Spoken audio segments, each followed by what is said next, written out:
వేసింది.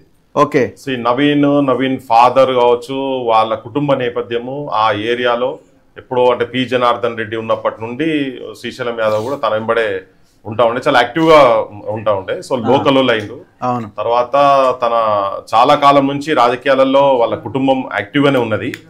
కాంగ్రెస్ లో మొదటి నుంచి ఉండే, సరే మధ్యలో అటు ఇటు పోయినప్పటికీ నవీన్ కూడా దాదాపు ఇప్పుడు 2 సార్లు నిలబడి ఓడిపోయిండు, కార్పొరేటర్ కూడా నిలబడి ఓడిపోయిండు, కాన్స్టిట్యున్సీని పట్టుకొని ఎప్పుడు ఉన్నాడు కాబట్టి ఆ క్యాండిడేట్ నవీన్ యాదవ్ రూపంలో. తర్వాత నవీన్ చాలా మందితోని అందరితో మంచి కలుపుగోలుగా ఉండేటువంటి మనస్తత్వం కూడా ఉండే. మనం ఫస్ట్ మాట్లాడినప్పుడు నేను అదే చెప్పింది యాక్చువల్గా. సో పట్టుకొని ఉండే, జనంతో సంబంధాలు ఉండే.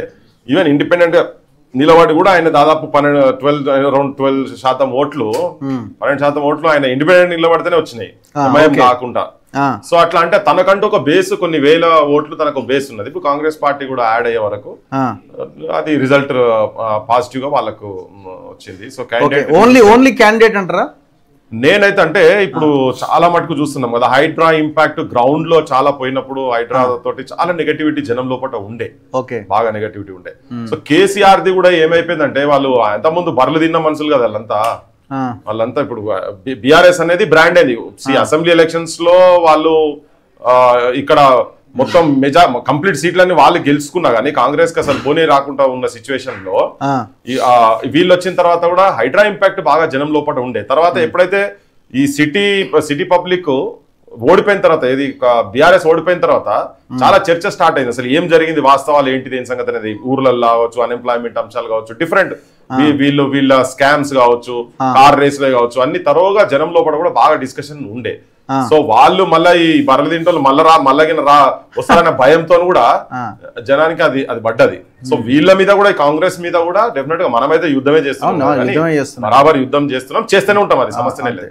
కానీ కంపారిజన్ కాడికి వచ్చినప్పుడు మాత్రం Naveen as a candidature number 1 click అయింది. దాని తర్వాత ఏంటంటే లాస్ట్ 3-4 డేస్ వరకు కూడా జనం అసలు బయట మాట్లాడలే. వీళ్ళు కూడా టూ మచ్ ఈ గుండాయిజం అనుడు, ఇవన్నీ మాట్లాడు, రౌడీ ఎంతవరకు ఎఫెక్ట్ అయింది, ఎక్కడ ఎఫెక్ట్ అయింది, ఇప్పుడు ఎఫెక్ట్ అయితే చూపించాలి. ఎఫెక్ట్ అంటే ఆయన గెలవడానికి కూడా ఎఫెక్ట్ అయిందా ఏమన్నా? ఇప్పుడు డెఫినెట్ ఇప్పుడు ఏమైతుంటే జనం కూడా ఆలోచిస్తారు కదా. ఇప్పుడు రౌడీజం అంటే ఇప్పుడు చనిపోయిన గురించి మాట్లాడడానికి కాదు, కానీ నేను కాలేజ్ డేస్ లో చూసిన గోపీనాథ్ రౌడీజం ఏంటిది అనేది నేను కూడా చూసిన. సరే మాదే అప్పర్ హ్యాండ్ జరిగింది అప్పుడంతా మా కాలేజ్ డేస్ లా, అదంతా డిఫరెంట్ స్టోరీ కంప్లీట్. కానీ అప్పుడు ఈయన తెలుగు యువతలు ఉండే, తెలుగు ప్రెసిడెంట్ ఉండే, మేము కూడా ఆయన మీద ఇవన్నీ జరిగినాయి. అంటే గుండాయిజం గవాళ్ళు మాట్లాడాలని నాకు తమాషా అనిపించింది. అంటే ఈ కాంగ్రెస్ వాళ్ళు చెప్పరాలే వాళ్ళకి. కానీ సో ఒక ఇన్సిడెంట్ నవీన్ మీద ఇష్యూస్ లేవు, నవీన్ మీద కేసెస్ అనేటివి ఏం లేవు.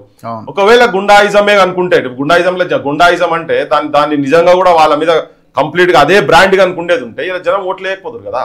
వీళ్ళైతే కేవలం లేడీయా రౌడీయా అనే లెక్కల వీళ్ళు ప్రచారం కూడా కేటీఆర్ రౌడీ బిడ్డ. ఇప్పుడు 10 ఏళ్ల సంది మరి వీళ్ళ గవర్నమెంట్ ఉండే కదా, మరి వీళ్ళు వాళ్ళ రౌడీజాన్ని నడవనిచ్చిండ్రా? మరి వీళ్ళ గవర్నమెంట్ లా లాండ్ ఆర్డర్ వీళ్ళ చేతుల్లో ఉండే కదా, బీఆర్ఎస్ వాళ్ళ చేతుల్లో ఉండే కదా. మరి ఎక్కడున్నది మరి అది చూపించాలి కదా, అది కూడా చూపించాలి. ఎస్, కొంతమందికి డెఫినెట్ గా తన మీద కేసెస్ అవి ఉండేది ఉంటుంది, కోర్టులు చూసుకుంటాయని చెప్పని మనం దేవన్నే చెప్పినాం, కోర్టులు చూసుకుంటాయి అదేమున్నా కానీ. కానీ ఇవాళ ఎండార్ చేసింది ఏంటంటే, వాళ్ళు అట్లా రౌడీలు కావాలని జనాలు ఎవరేమో అనుకోరు, బట్ స్టిల్ ఇప్పుడు వాళ్ళకు ఓట్లు వేసిన అనేది జనాభిప్రాయాన్ని మనం ఎవరం కాదంటేందుకు. సో జనాభిప్రాయం అయితే ఇచ్చిరు, అది కాదన్నారు కదా. రౌడీజం అనేది కాదు. నవీన్ చదువుకున్నటువంటి పిల్లగాడు ఏదైతే అనుకున్నామో, ఈయన కూడా వీళ్ళు యాక్చువల్ గా ఏంటంటే ఇక్కడ వాళ్ళు కాదు. తర్వాత మల్టిపుల్ ఫ్యాక్టర్స్ కూడా కౌంట్ అయినాయి apart from Naveen. Multiple factors ఏంటంటే బీసీస్ అనేది కూడా నా దృష్టిలో కొంచెం అది కూడా కౌంట్ అయింది. చాలా బీసీ సంఘాలు, చాలా చదువుకున్నటువంటి వాళ్ళు, డిఫరెంట్ కమ్యూనిటీస్ మొత్తము ఓపెన్ గా కూడా వచ్చి వాళ్ళు బయట ఓపెన్ గా ప్రచారం చేసిండ్రు. తర్వాత కళాకారులు కూడా చాలా మంది ఓపెన్ గా ప్రచారం చేసిండ్రు.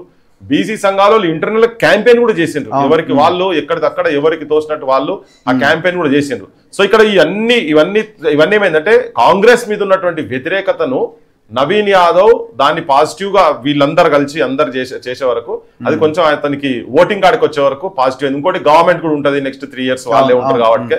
సరే ఈ 3 ఏళ్ళు ఒక్కసారి రాజేంద్ర గారు, హలో సార్, ఈటల రాజేంద్ర గారు, నేను రఘు మాట్లాడుతున్నా, మన తొలి వెలుగు లైవ్ లో ఉన్నారు సార్. మీరు ఒక 2 నిమిషాలు మాట్లాడదామని ఫోన్ చేసిన. సార్ మీ ఆడియో బ్రేక్ అవుతుంది సార్, వినబడుతుందా సార్? పక్కన ఏదో ఆడియో ప్లే అవుతుంది సార్, ఇది ఎక్కడో పక్కన వేరే వాళ్ళు ఏదో ఆడియో ప్లే అవుతుంది. నేను ఫ్లైట్ లో ఇప్పుడే దిగుతున్నా.